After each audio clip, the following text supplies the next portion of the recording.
بسم اللہ الرحمن الرحیم۔ السلام علیکم۔ حضرت ابو ہریرہ رضی اللہ تعالی عنہ سے روایت ہے کہ حضور صلی اللہ علیہ وسلم نے فرمایا، جب مرد اپنی بیوی کو اپنے بستر کی طرف بلائے اور وہ نہ آئے اور خاوند نے ناراضگی میں رات گزار دی تو صبح تک فرشتے اس عورت پر لعنت کرتے رہتے ہیں۔ حضرت طلحہ بن عبداللہ رضی اللہ تعالی عنہ سے روایت ہے کہ میں نے نبی اکرم صلی اللہ علیہ وسلم کو یہ فرماتے ہوئے سنا، جو عورت اپنے شوہر سے ترشروع ہو اور وہ اس وجہ سے غمگین ہو تو وہ عورت اس وقت تک اللہ تعالیٰ کی ناراضگی میں ہے جب تک وہ اپنے شوہر کو نہ ہنسائے کہ جس سے وہ خوش ہو جائے۔ حضرت عبداللہ ابن عباس رضی اللہ تعالی عنہ سے روایت ہے کہ میں نے رسول اللہ صلی اللہ علیہ وسلم کو فرماتے ہوئے سنا کہ جو عورت اپنے شوہر کی اجازت کے بغیر اپنے گھر سے باہر نکلتی ہے تو ہر وہ چیز اس پر لعنت کرتی ہے جس پر سورج اور چاند طلوع ہوتے ہیں، یہاں تک کہ وہ اپنے گھر کی طرف لوٹ آئے۔ حضرت ابو ذر رضی اللہ تعالی عنہ سے روایت ہے کہ میں نے رسول اللہ صلی اللہ علیہ وسلم کو فرماتے ہوئے سنا کہ جس عورت نے اپنے خاوند سے کہا کہ تجھ پر اللہ تعالیٰ کی لعنت ہو، وہ عورت ظالم ہے۔ اللہ تعالیٰ ساتوں آسمانوں سے اس پر ناراض ہوتا ہے، ثقلین یعنی جنوں اور انسانوں کے علاوہ ہر چیز اس پر لعنت کرتی ہے۔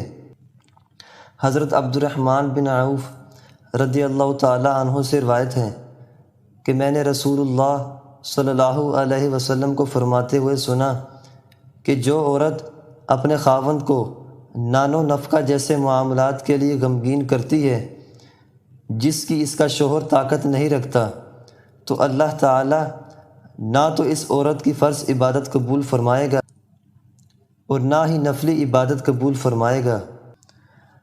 حضرت سلمان فارسی رضی اللہ تعالی عنہ سے روایت ہے کہ ایک مرتبہ حضرت فاطمہ الزہرا رضی اللہ تعالی عنہ حضور کی بارگاہ میں حاضر ہوئیں۔ جب وہ رسول اللہ صلی اللہ علیہ وسلم کی طرف دیکھتی تو ان کی آنکھوں میں آنسو آ جاتے اور ان کا رنگ متغیر ہو جاتا۔ نبی اکرم صلی اللہ علیہ وسلم نے فرمایا، اے میری لخت جگر، تمہیں کیا ہوا؟ تو انہوں نے عرض کیا کہ گزشتہ رات میرے اور حضرت علی رضی اللہ تعالی عنہ کے درمیان مزاح کی کوئی بات ہوئی تو گفتگو کے دوران میرے منہ سے ایک ایسا کلمہ نکل گیا جس سے حضرت علی رضی اللہ تعالی عنہ ناراض ہوئے۔ جب میں نے حضرت علی رضی اللہ تعالی عنہ کو رنجیدہ دیکھا تو میں نادم اور غمگین ہوئی۔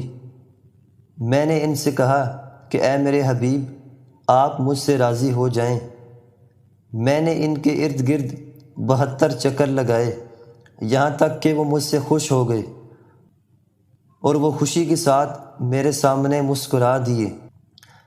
نبی اکرم صلی اللہ علیہ وسلم نے ارشاد فرمایا، اے میری لخت جگر، مجھے قسم ہے اس ذات کی جس نے مجھے حق کا نبی بنا کر بھیجا، اگر تو حضرت علی رضی اللہ تعالی عنہ کو راضی کرنے سے پہلے مر جاتی تو میں تیری نماز جنازہ نہ پڑھتا۔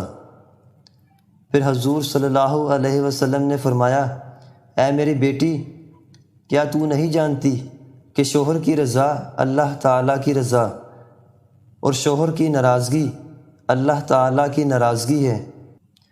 اے میری بیٹی، جو عورت مریم بنت عمران کی عبادت کی طرح عبادت کرے پھر اس سے اس کا خاوند خوش نہ ہو تو اللہ تعالیٰ اس کی عبادت کو قبول نہیں فرمائے گا۔ اے میری بیٹی، عورتوں کے اعمال میں سے افضل ترین عمل خاوند کی فرما برداری ہے، اس لیے خواتین کو چاہیے کہ وہ اپنے خاوند کی بات مانیں اور اپنے شوہر کو راضی کرنے والے کام کریں۔ اس سے اللہ تعالیٰ راضی ہوتا ہے۔ اللہ تعالیٰ ہمیں نیکی کی دعوت دینے اور برائی سے منع کرنے کی توفیق عطا کرے۔